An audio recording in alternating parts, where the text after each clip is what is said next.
even that is saying too much.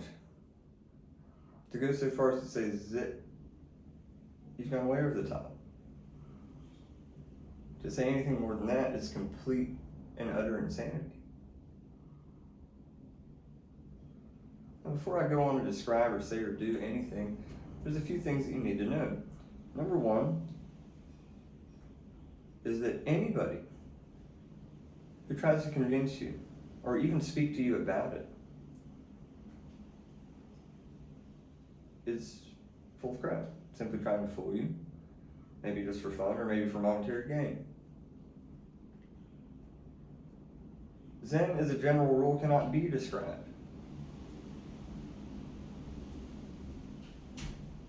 To think that it could be is escaping the point entirely. But anybody who tries to convince you that they could lead you to enlightenment or salvation or describe the ineffable is full of crap. Now, with that being said, Zen it could be considered to be a form of Mahayana Buddhism, although it's not. There's no central doctrine, there's no text, there's no rules, there's no anything of any kind. If it could be described as anything, it's an oral tradition with a set of stories and confusing riddles, which are aimed at the intent of something that a master would say to a student in an attempt to awaken or enlighten them. Zen is a foolish thing to study. It is completely pointless. It is a foolish thing to devote one's time to. Anyone who, having known that and continues, is a damn fool. And there can be no saving. I'm just kidding. But anyway,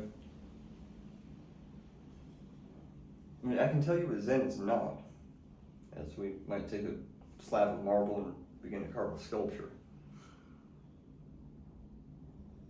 Zen is not a belief system. Zen does not require you to believe in anything.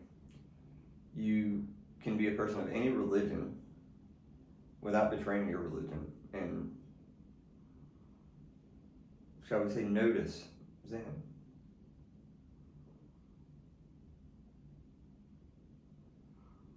And before we dive any deeper, first, we must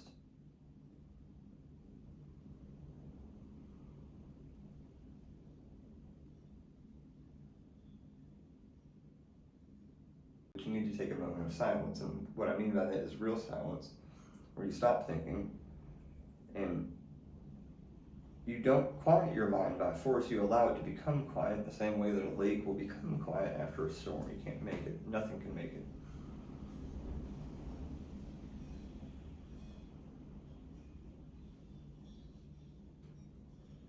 But again, Zen is utterly pointless. It's an oral tradition that's been passed down for generations, generally speaking, from somebody who could be considered a master to a student. But the thing is, the master never assumes himself to be the master, ever. Anyone who does assume themselves to be a master, this thing is completely full of shit. And the master never looks for students. But these people come along and they assume themselves as students. And if the master or the guru, or again, he never wanted that title, is truly a good one,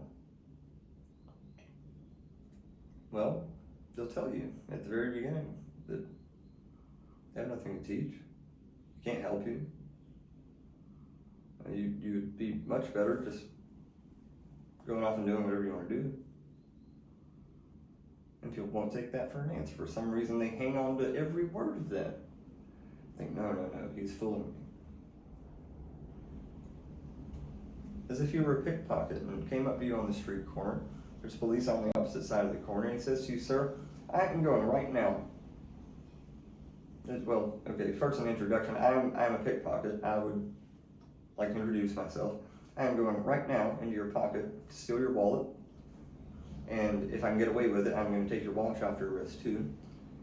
You could say yes or you could say no at any time. There's a police right there. I want you to know this choice is perfectly yours. Would you be okay with me doing that? And this man says, oh, well, yes, of course. Because the thing is, I don't really believe that you're a pickpocket.